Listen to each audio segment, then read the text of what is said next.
Today we are gonna learn about sounds. Sounds come from sources. Sounds come from a source to our ears.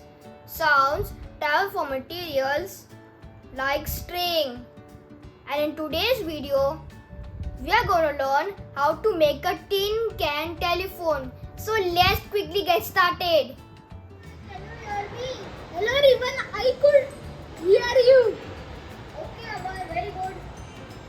What is your plan for the Christmas? It's very easy. We're gonna connect two tins with a string. You will need two tins or paper or plastic cups, a string, something to poke a hole, and a tape.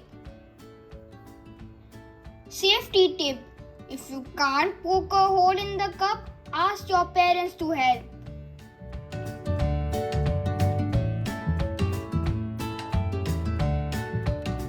Next, put the string through the hole. Cut the string as long as you want the telephone to be.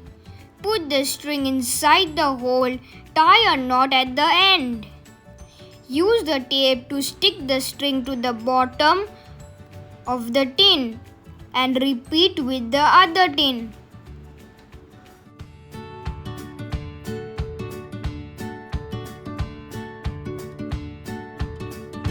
Don't forget to subscribe.